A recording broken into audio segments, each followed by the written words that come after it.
It's been 4 years since Final Fantasy VII Remake invited a new generation of players to the city of Midgard and the world beyond.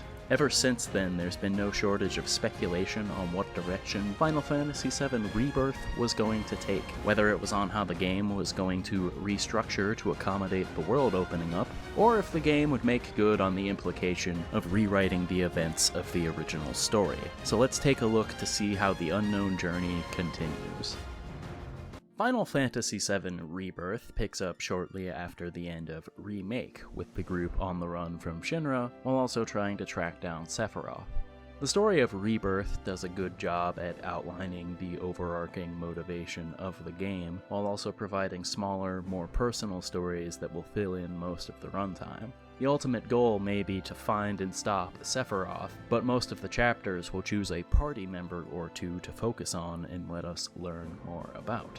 I think this is a pretty solid approach. Very often in the PS1 era Final Fantasy games, it could feel more like a bulleted list of things happening, with very little connective tissue in between. Now it feels like there's more synergy between the arcs of the characters and the overall narrative of the game.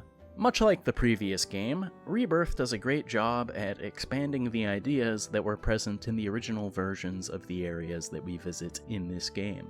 Elements such as the Junon Parade or the Dust Bowl beneath the Gold Saucer are contextualized much better in this iteration. Even some of the more innocuous areas from the original version, such as Calm or Costa del Sol, feel like more fully realized locales this time around. The biggest strength of Rebirth is its cast. The game does a great job at giving everyone their own moments to shine. It also manages to do so in a way that feels consistent, as opposed to a case of giving a character focus for a chapter, only to have them fade into the background for the rest of the story.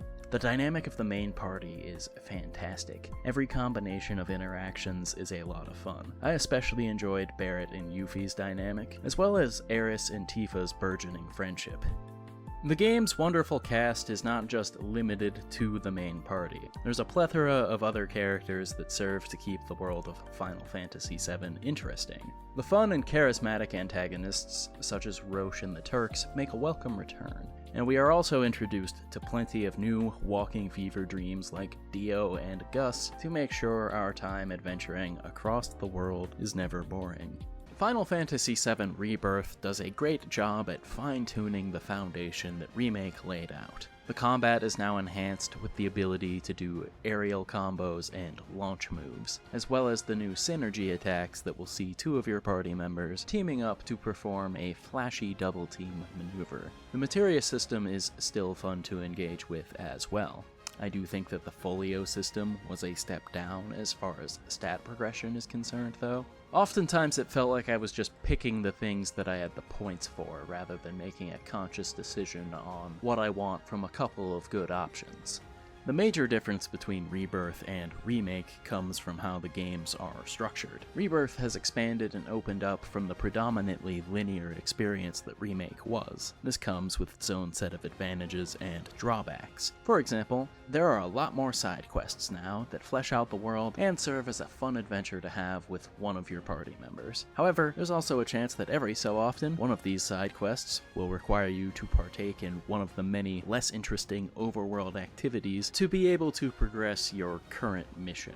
The main missions were good at being the stage for a lot of the grand action sequences. The Junon chapter is a good microcosm of this. It starts off by giving you a cool boss fight, then a minigame, followed by some story and some regular encounters as you work your way through to the next beat. A lot of the main story chapters do a good job at making it feel like you're never doing too much of the same thing, or they will make you do what you were doing in a new way. This makes it much more noticeable when a main sequence misses the mark. Certain chapters feel like they go on for far too long. I feel like almost any time the game wanted me to visit a reactor, I was there for far longer than I needed to be. I'd say this mostly comes down to the annoying obstacles that are present in these areas, such as unplugged power sources or Mako puddles that need to be cleaned up. I'm all for making the path through a dungeon more complex than a straight line, but I would really like for my time driving the Mako Zamboni to be as limited as possible. There are other times where the story sequence really does just get long in the tooth and could have probably had the fat trimmed down by quite a bit. Looking at You, Chapter 13. The side content can be broken down into a few different categories: the side quests, the world intel, and then the miscellaneous tasks such as the minigames and photo collections. The side quests are the ones marked with the green icons, and usually involve Cloud and a member of the group lending a hand to somebody in need. These were worth doing. Having each quest choose a party member to make you buddy up with was a good way to give the characters some shine, even if they weren't necessarily receiving a lot of focus at that particular point in the main story. And they more often than not would provide an interesting look into the head of the party member in question and how they relate to the issue at hand. My favorite was Barrett's existential crisis while escorting the dog across the Junon region.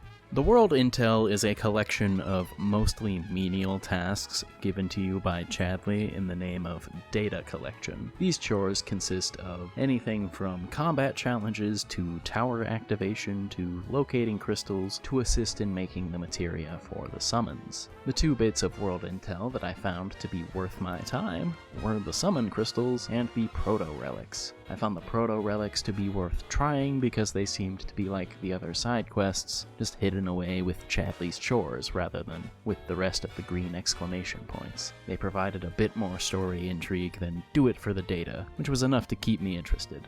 The minigames are varied and plentiful. It seems like every town in the game has some kind of goofy distraction for you to sink your time into if it hooks you properly. This ranges anywhere from dolphin riding to shooting galleries, and of course all of the things at the Golden Saucer have been reimagined in order to better steal your attention away. However, the most notable minigame in Rebirth was the Queen's Blood card game. Queen's Blood is my favorite side activity in the game. I felt motivated to do every match, and it was perfect at scratching the itch when I wanted a distraction from doing side quests or progressing the story. Square Enix did not play around with the production value of this game. There were certain scenes that seemed like they looked impossibly good. On top of those instances, the game just looks impeccable on a moment-to-moment basis too. The facial animations are perhaps the most expressive I've ever seen in a game. There is so much great attention to detail. One of my favorite details is the way that the game renders fabric. Sephiroth's coat has never looked better. The environments look lovely as well. Each region has a unique visual flavor, and they do a good job at making the different locales within the regions look varied as well. The voice performances are top-notch. Everyone in the returning cast does such a great job at embodying their character. One example that has stuck with me is James Sai's portrayal of Hojo. He did such a good job at making Hojo sound as unpleasant as possible. Every time he was talking, his mouth sounded inordinately wet, and just thinking about it would make me frown. The new characters also have great performances backing them as well. Standouts for me include Piper Reese as Elena and Paul Tinto as Kate Sith. The music in Rebirth is nothing short of excellent. One of the first things I noticed was how good the game is at taking familiar music themes from the previous game and putting a new arrangement to it in a way that makes sense. Hearing the new rendition of Hollow Skies in the western part of the first region put a smile on my face in just the first couple hours of playtime. On top of this, the game is really good at using the music dynamically. The overworld music changes depending on the region you are in and where you happen to be in that region. Rather than combat always triggering a designated battle theme, oftentimes a battle version of the current overworld theme will play. The scoring for area themes and cinematics are also all incredible. If what I like about Final Fantasy lines up with what you like about Final Fantasy, then Final Fantasy VII Rebirth is a must-play.